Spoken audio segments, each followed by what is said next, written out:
ሰላም ጤና ይስጥልን ውድ የቻናላችን ተከታታዮች እንዴት ናችሁልን? እግዚአብሔር ይመስገን እኔ በጣም ደህና ነኝ። የምትገኙት አራዳ ሜዳ ኦፊሻል የዩቲዩብ ገጻችን ላይ ነው።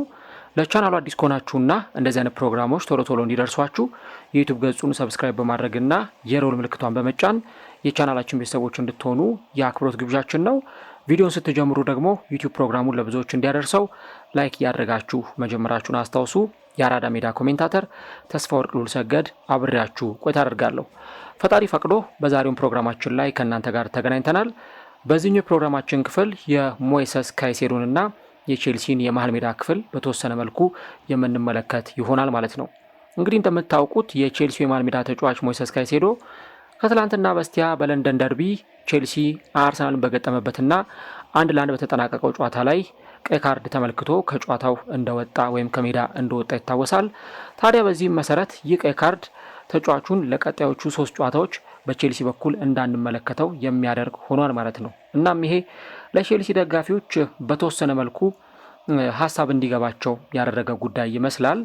ምክንያቱም ሞይሰስ ካይሴዶ ለቼልሲ እንዲህ ነው ተብሎ የማይተካ ሚናን መወጣት የሚችል ተጫዋች ነው። ምናልባትም ደግሞ አንዳንድ ተጫዋቾች አሉ የሆኑ ክለቦች ላይ የሚሰሩት ስራ የሚወጡት ሚና ሮላቸው ሌሎች ተጫዋቾች ያንን ቦታ እንኳን ለመሸፈን ቢችሉ ነገር ግን ደግሞ እነሱ የሚያደርጉትን ነገር እነዚህ በእነሱ ቦታ የሚሰለፉት ተጫዋቾች ማድረግ ይችላሉ ወይ የሚሉ ጥያቄዎች መነሳታቸው አይቀርም። ካይሴዶ ነው ለቼልሲ መሃል ሜዳ የልብ ምት የሆነ ተጫዋች ነው። በተለይም ደግሞ በበርካታ ጨዋታዎች ላይ ተጫዋቹን እንደተመለከትነውና ፕሩፍ እንዳደረገውም ጭምር መሃል ሜዳ ላይ ከተከላካዮች ፊት ለፊት በመሰለፍ በ6 ቁጥር ቦታ ላይ የቼልሲን ተከላካዮች በማገዝ እንዲሁ ደግሞ ኳሶችን ኢንተርሴፕት በማድረግ ዲስፖሰስ በማድረግ በማቋረጥ አስፈላጊ ሲሆን ደግሞ ወደ ፋይናል ሰርድ ኳሶችን በማድረስ እንዲህ አይነት ሚናን በቼልሲ ቤት መወጣት የሚችል ተጫዋች ነው። ከዚህ ባለፈ ደግሞ እንደነ ኤንዞ ፈርናንዴዝ ላሉ ተጫዋቾች የበለጠ በነጻነት እንዲጫወቱ የበለጠ ነጻነትና ምቾት ተሰምቷቸው ማጥቃቱን እንዲያግዙ የሚያደርገው ሞይሰስ ካይሴዶ በጣም ጥሩ በሆነ መንገድ የኋላውን የቼልሲ ክፍል ስለሚያግዝና የቼልሲ መከላከል ላይ የራሱን የሆነ አስተዋጽኦ ስለሚያበረክት ነው። እና ኤንዞ ፈርናንዴዝ ብዙ ጊዜ በነጻነት ሲጫወት ከተመለከት ነው ወይ ደግሞ ወደፊት ስፕሪንት እያደረገ እየወጣ ጎሎችን ሲያስቆጥር የምንመለከተው ከሆነ ሞይሰስ ካይሴዶ ከሱ ጀርባ ሆኖ በጣም አስፈላጊውንና ኢምፖርታንት የሚባለውን ስራ ስለሚሰራለት ነው ማለት ነው። ከዚህ ባለፈ ግን አሁን ያው ከሞይሰስ ካይሴዶ አጠገብ ሬሲ ጄምስ የተጫወተ እየተመለከት ነው የምንገኘው። በጣም ብዙዎች ለዚህ ተጫዋች ያላቸውን አድናቆትም እየገለጹ ይገኛሉ። ተጫዋቹ አሁን እያደረገ በሚገኘው ነገር ከሞይሰስ ካይሴዶ ጋር ባላቸውም ጥምረት በጣም ብዙዎቹ ይህንን አጨዋወት እያደነቁ ይገኛሉ። በተለይ አሁን ከሞይሰስ ካይሴዶ ጋር ባላቸው ጥምረት የተጋጣሚ ቡድንን ማጥቃት ለማስቆም የሚያደርጉት ጥረት እንዲሁ ደግሞ በሁለቱ ተጫዋቾች መካከል ያለው ኮምቢኔሽን እጅግ በጣም የተለየ ሆኖ ተመልክተናል።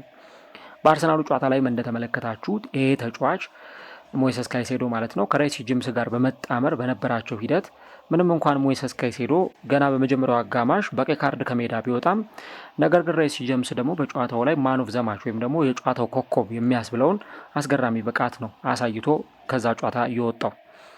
አሁን እንግዲህ በቀጣዮቹ 3 ጨዋታዎች ላይ ሞይሰስ ካይሴዶን አንመለከተውም። እንግዲህ እነዚህ 3 ጨዋታዎች ከሊድስ ዩናይትድ እንዲሁም ደግሞ ከቦርንመዝ እና ከኤቨርተን ጋር የሚደረጉ ጨዋታዎች ይሆናሉ ማለት ነው። እጅግ በጣም ወሳኝና አስፈላጊ ጨዋታዎች ናቸው። በተለይም ደግሞ ለቼልሲ በዚህ በዋንጫ ፉክክሩ ወይም ደግሞ በታይትል ሬሱ ላይ በሚደረገው እጅግ ከፍተኛ ፍልሚያና ትንቅንቅ ላይ የዚህ ተጫዋች መኖር እጅግ በጣም አስፈላጊ ነበር እና ቼልሲ ይህንን ተጫዋች እንግዲህ በቀጣዮቹ 3 ጨዋታዎች ላይ አለማግኘቱ ምን አይነት ክፍተትን ይፈጥርበታል እና ከዛ እዚህ ቦታ ላይ ደግሞ የትኞቹ ተጫዋቾች ተተክተው ወደ ሜዳ ገብተው ሊጫወቱ ይችላሉ የሚሉትን ነገሮች እናያለን። እንግዲህ ከ14ኛው እስከ 16ኛው ሳምንት ባሉ የጨዋታ ጊዜያት ላይ ይህንን ተጫዋች አንመለከተውም። ይሄ ጊዜ እንግዲህ ለቀጣዩ የቦክሲንግ ዴይ እንዲሁም ደግሞ ለበዓል ሰሞን ጨዋታዎች እንደ መንደርደሪያ የሚሆኑ እንደ መግቢያ የሚሆኑ የጨዋታ መርሃ ግብሮች ናቸው። ከሊድስ ጋር፣ ከቦርንመዝ ጋር፣ ከኤቨርተን ጋር የሚደረጉት እነዚህ 3ቱ ጨዋታዎች እንደ መንደርደሪያ ሆነው የሚያገለግሉ ናቸው። የሞይሰስ ካይሴዶ ሚና በተለይም ደግሞ ሜዳ ላይ በሚገባበት ጊዜ ኢቭን አሁን እንደውም ከሱ አጠገብ ሬሲ ጄምስ መሰለፍ ከጀመረ በኋላ ብዙ በርደኖችን ሁለቱ ተጫዋቾች በጋራ ተሸክመው በቼልሲ መሃል ሜዳ ላይ ሲጫወቱ እንመለከታለን። ነገር ግን ደግሞ ያለ ሞይሰስ ካይሴዶማ ቼልሲ እንዴት ሊቀጥል ይችላል የሚሉ ጥያቄዎች ደግሞ እንዲነሱ የሚያደርጉት በጣም ብዙና በርካታ የሆኑ ምክንያቶች አሉ። አንደኛው ተጫዋቹ በቨርሲቲሊቲ የሚጫወት ተጫዋች መሆኑ በእያንዳንዱ ጨዋታ ላይ ቼልሲ ከዚህ ተጫዋች በጣም ትልቅ ጥቅም እንዲያገኝ ያደርገዋል። ለምሳሌ በመከላከሉ ረገድ ምንም እንኳን በተፈጥሮ ተጫዋቹ የተከላካይ መስመር ተጫዋችም ባይሆን ነገር ግን ከኋላ ለሚገኙ ተጫዋቾች የሚሰጠው ሽፋንና የሚሰጠው የመከላከል ሚና እጅግ በጣም ከፍተኛ ነው። ከዚህ ባሻገር ደግሞ የሚወርዳቸው ታክሎች፣ ኢንተርሴፕሽኖቹ እንዲሁ ደግሞ የሚያስጥላቸው ኳሶቹ በጠቅላላ ቼልሲ በመከላከሉ ላይ ጥሩ ነው ብለን የምናነሳ ከሆነ ያለፉትን ጨዋታዎች ቼልሲ በመከላከሉ ላይ ጥሩ ፐርፎርማንስ እያሳየን ነው። ያ ተጫዋች እንግዲህ ለቼልሲ ውጤታማነት አንደኛው የሚጠቀስ የአማካይ መስመር ተጫዋች ነው ማለት ነው። ከዛ ውጭ ኳሶችን ማቀበልና ዲስትሪቢዩት ማድረግ ይችላል። በተለይም ረጃጅም ኳሶችን፣ ሎንግ ቦሎችን የሚጥል ተጫዋች ነው። እንዲሁም ደግሞ ሾርት ፓሶችን ይሰጣል። ከዚህ በተጨማሪ ረጃጅም ኳሶችን በመሞከርም የሚታወቅ ተጫዋች ነው። አሁን ይሄ ሚናው ነው ከሌሎቹ በዚህ ቦታ ላይ ከሚጫወቱት የቼልሲ ተጫዋቾች የበለጠ ላቅ ብሎ እንዲቀመጥ የሚያደርገው። እንዲሁም ደግሞ ቦክስ ቱ ቦክስ በመሮጥ የሚታወቅና የሜዳውን ክፍል በማካለል የሚጫወት ተጫዋች ነው። ይህን ስንል መከላከሉን ያግዛል፣ እንደ አስፈላጊነቱ ደግሞ ማጥቃቱም ላይ በደንብ እየተሳተፈ ልክ ለምሳሌ ከዚህ በፊትም አንስቼዋለሁ ከቶተናም ጋር በተደረገው ጨዋታ ላይ ጆኦ ፔድሮ ያችን ጎል ሲያስቆጥር የዚህ ተጫዋች ሚና እጅግ በጣም ከፍተኛ ነበር እና እንዲህ አይነት የማጥቃት ኃላፊነቶችንም ደግሞ ተጫዋቹ ይወጣል። ከዚህ በተጨማሪ ደግሞ የተጋጣሚ ተጫዋቾችን ፕረስ በማድረግ በጣም በማስጨነቅ ኳሱን ምቾት ተሰምቷቸው እንዳይቀባበሉ በማድረግ ኳሱን ለማቋረጥ ኢንተርሴፕት ለማድረግ ብሎክ ለማድረግ በመሞከር ሂደት ውስጥ ለቼልሲ ሌላ ተጨማሪ የግብ ዕድሎችን መፍጠር ይችላል ማለት ነው እና ሞይሰስ ካይሴዶ እንዲህ አይነት ሮሎችን በቼልሲ ይወጣል። ሌላው ደግሞ የቨርሲቲሊቲ ጉዳይ ነው። ይህንን ስንል በሁለገብ ተጫዋችነት ረገድ የሚታማ ተጫዋች አለም። ለምሳሌ ዲፕላይንግ ሚድፊልደር ሆኖ ይጫወታል፣ ወይም ደግሞ ቦክስ ቱ ቦክስ አማካይ ሆኖ ይጫወታል።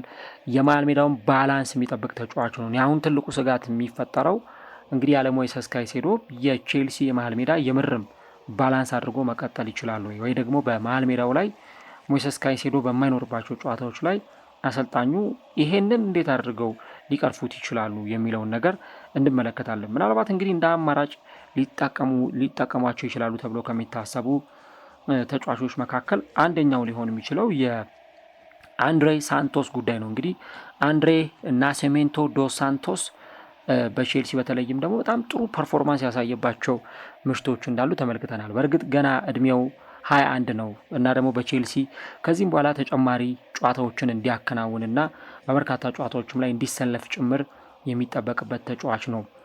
ነገር ግን ደግሞ በሜዳ ላይ ሞይሰስ ካይሴዶ ከሚያደርጋቸው ነገሮች የተወሰኑ ዴሊቨር ማድረግ የሚችላቸው ነገሮች እንዳሉ ይሰማኛል።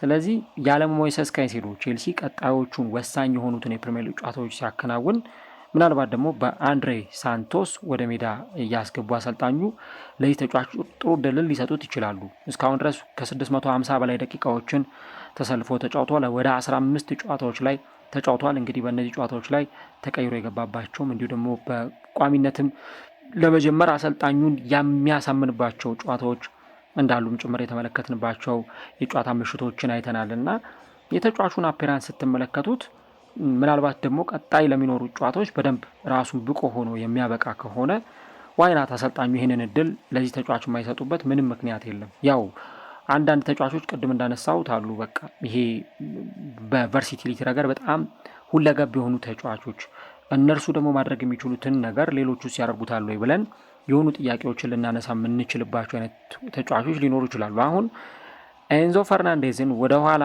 የሚመልሱት ከሆነ ወይ ደግሞ ከፊት ለፊት መስመር ላይ ከነ ፔድሮ ኔቶ ጋር እየተጣመረ እንዲጫወት የሚያደርጉትን ነገር ወደ ኋላ መልሰው የሚያጫውቱት ከሆነ ምናልባት ከፊት መስመር ላይ የሆነ አይነት ክፍተት ሊኖር ይችላል። ግን ደግሞ ለዛ ጥሩ መፍትሄው ወይ ፓልመር እና ኢስቴቫውን በአንድ ላይ ያጣመሩ መጫወትና ኤንዞ ፈርናንዴዝን ወደ ኋላ መልሰው በካይሴዶ ቦታ ላይ ያጫውቱት ይችላሉ። ግን አሁን ካለው ሁኔታ አንጻር አንድሬ ሳንቶስ በጣም ተመራጭ ነው። በተለይ ብዙዎቹ እንደውም የሚናገሩለት ኳሱን እና ጨዋታውን በደንብ ኮንትሮል ማድረግ ይችላል። የጨዋታውን ቴምፖ በጣም ሲያስፈልግ ቴምፖ በጣም ከፍተኛ ሆኖ በዛ ቴምፖ ጨዋታውን እንዲቀጥል ማድረግ ይችላል። አስፈላጊ ደግሞ ሲሆን ጨዋታውን ማቀዝቀዝ የሚችል ተጫዋች ነው። ልክ እንደ ካይሴዶ ሁሉ ወደ መሀል እየተመለሰ ተጫዋቹ መጫወት የሚችልም ተጫዋች ነው። ወደ ኋላ እየተመለሰ ማለት ነው። በጥልቀት ወደ ኋላ እየተሳበ መጫወት ይችላል። የማጥቃት ስፔሶችን በመፈለግ ጥሩ የግብ ዕድሎችን ለመፍጠር የሚሞክር ተጫዋች ነው። ከዚህ በተጨማሪ ደግሞ በመከላከሉ ረገድ የአየር ላይም የመሬት ላይም ፍልሚያዎችን ወይም ዱዌሎችን ለማሸነፍ ጥረት ሲያደርግ የምናውቀው ተጫዋች ነው እና አንድሬ ሳንቶስ እንግዲህ ከዚህ ቀደምም በስትራስቡርግ በነበረው ቆይታ ላይ በጣም ብዙዎቹ የዚህን ተጫዋች ብቃት ሲያደንቁ ነበር። አንድም ደግሞ በፊዚካሊቲው በጣም ጠንካራ በመሆኑ ምክንያትና እንዲሁ ደግሞ አጂሊቲውና ባላንሱ እጅግ በጣም ጥሩ በመሆኑ ምክንያት እነዚህ ነጥቦች ሲያነሱ ነበር። ስለዚህ ሞይሰስ ካይሴዶ ለማይሰለፍባቸው ለቀጣዮቹ 3 ጨዋታዎች እንደ አንድ አማራጭ ተደርጎ ሊወሰድ የሚችለው አንድሬ ሳንቶስ ነው እና ይህንን ተጫዋች እንግዲህ አንድም ለተጫዋቹ ልምድ ይሆነዋል በቀጣዮቹ ጨዋታዎች ላይ እሱን በማስጀመር ረገድ። ከዚህም በተጨማሪ ደግሞ በእያንዳንዱ ጨዋታ ላይ ይህን ተጫዋች ቀጣዮቹ ጨዋታዎች ላይ ስንመለከተው ሞይሰስ ካይሴዶም እኮ ያስፈልገዋል አይደለም፣ ምትክ ያስፈልገዋል። በዚህ ጨዋታ ላይ ገብቶ ሜዳ ላይ ፐርፎርም የሚያደርግ ተጫዋች ያስፈልገዋል። ይህንን ነው የምንረዳው። ምክንያቱም ካይሴዶ የሆነ ሰዓት ላይ ምናልባት በጨዋታ መደራረብ ድካም ሊያጋጥመው ይችላል። እዚህ ቦታ ላይ የሆነ አይነት ሜስ ልክ እንዳሁኑ በቅጣትም ቢሆን የሆነ ነገር ሲፈጠር ልንመለከት እንችላለን። ስለዚህ ለዚህ ደግሞ በጣም ትልቁ መፍትሄ መሆን የሚችለው ነገር ቀደም ሲል እንዳነሳሁት አንዳንድ ተጫዋቾችን እዚህ ቦታ ላይ ማጫወት፣ አንዳንድ ተጫዋቾችን እዚህ ቦታ ላይ መጠቀም በጣም አስፈላጊ ነገር ነው የሚሆነው። አሁን የእሁድ ዕለታው ጨዋታ ማለት ነው ከአርሰናል ጋር የተደረገው ጨዋታ የመሃል ሜዳ መባትል እጅግ በጣም ከፍተኛ ነበር።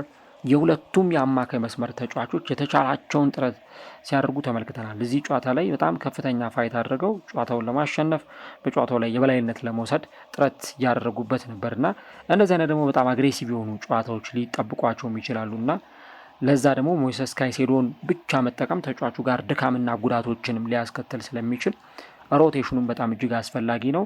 ለዚህ ደግሞ ለጨዋታ መደራረቡ ቻምፒየንስ ሊግ፣ ፕሪሚየር ሊግ ላይም ቼልሲ ተደጋጋሚ ጨዋታዎችን በየ3 ቀኑ ልዩነት ስለሚያደርግ ይህንን ተጫዋችን ማሰለፍ እጅግ በጣም ጥሩ አማራጭ ይመስለኛል። እናንተስ እስቲ ምን አይነት ሀሳብ አላችሁ? የሞይሰስ ካይሴዶን አለመኖር ተከትሎ ምን አይነት ክፍተቶች ሊፈጠሩ ይችላሉ? ይህንንስ ክፍተት ደግሞ የትኛው ተጫዋች ሊሸፍነው ይችላል? ኮሜንት ላይ የገባችሁ ሀሳቦቻችሁን ልታጋሩ ትችላላችሁ። ቀጣይ እንግዲህ አሰልጣኝ ኤንዞ ማሬስካ የቤት ስራ የሚሆነው በሞይሰስ ካይሴዶ ቦታ ማንም ባሰልፍ ውጤት አስቀጥላለሁ፣ ውጤት ይዤ እወጣለሁ የሚለውን ጉዳይ መፍትሄ መፈለግ ይሆናል ማለት ነው።